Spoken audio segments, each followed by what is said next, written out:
guys, what's up? Today I'm going to tell you about my Sony A5100, why I bought it, what I loved about it, what I hated about it, and what I bought instead.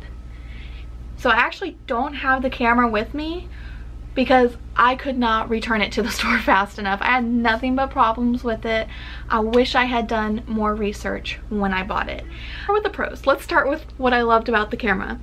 Was because it was a cheaper vlogging camera, and vlogging cameras can be really expensive if you don't already know that. Got the Sony A5100 online on Amazon for about $450, which is really cheap when it comes to cameras, but good quality is worth the money. From some of the YouTube videos I saw, from what I read, it was a good camera and it was less money.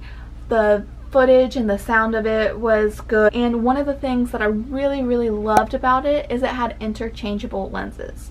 Now this can also be a con too, and we'll talk about that in a minute. Interchangeable lenses are like, you know, the big DSLR cameras all have those big fancy lenses, and so on the Sony Alpha A5100 the lens actually came off, and you could change the lenses, and the image stabilization was in the lens, and it was awesome.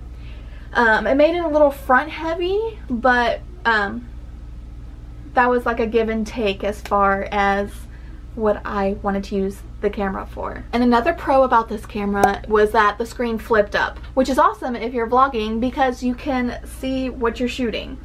And for somebody like me, I have no experience really doing this. That was important because I didn't want to be shooting like this the whole time. So that was another pro. Now let's talk about the cons. There's so many.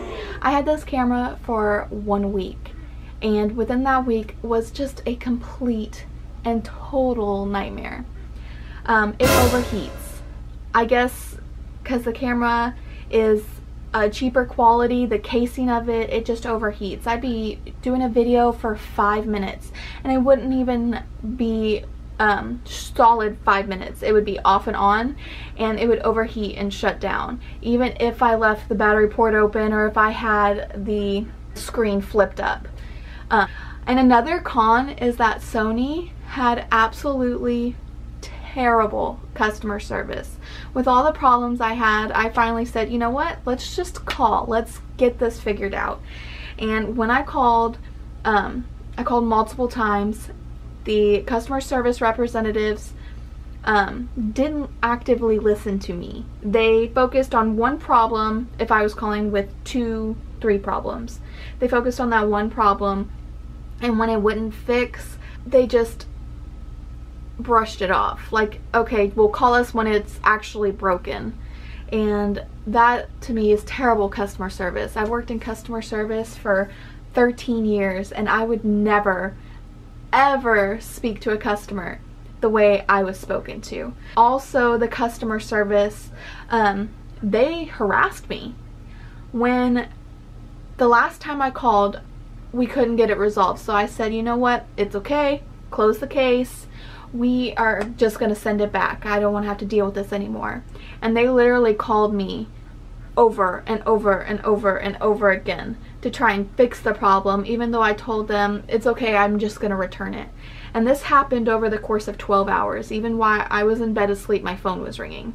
It was terrible. Finally, I picked up the phone and asked them why they were harassing me, and they said the problem was being escalated, and I had to get pretty ugly to get them to stop calling me.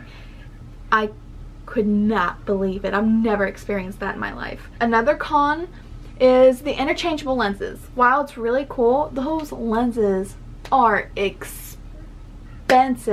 Some lenses cost more than the camera. If I was doing this more so professionally, I had a big DSLR camera, it wouldn't be that big of a deal, but I don't. So that was another reason that led us to return this camera.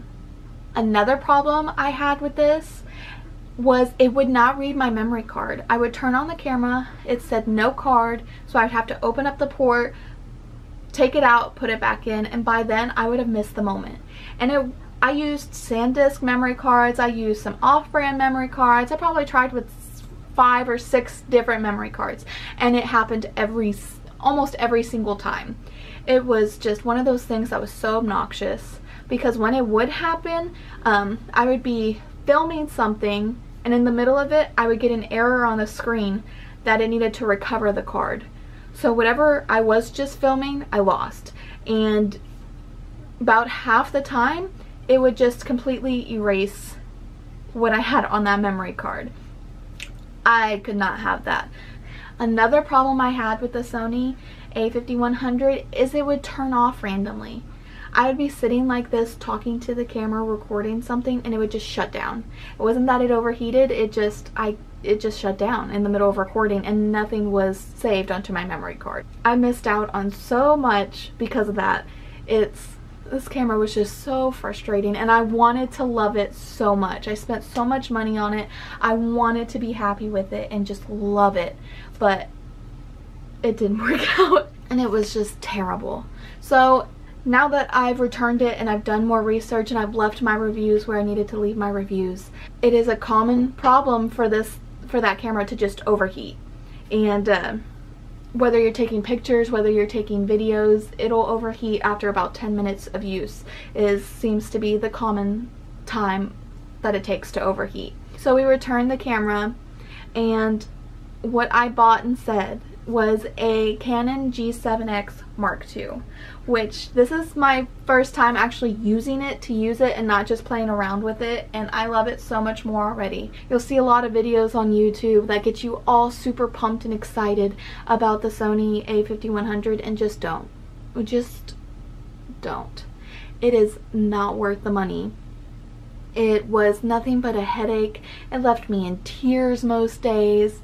It was just such a terrible experience. So save your money, save the headache, save the heartache of just losing film and pictures, and I totally don't recommend it. So I will be doing a review on the Canon G7X Mark II once I've had time to play with it and do some vlogs with it. So maybe in a week or two I will do a video about the G7X Mark II. But for all you guys out there who want a good camera and are thinking about the Sony, don't. Just stay away. So we'll see you guys next time. We'll see you guys on the 4th of July, and well, for you it'll be the day after, so it'll be July 5th, but we'll see you guys then. Bye.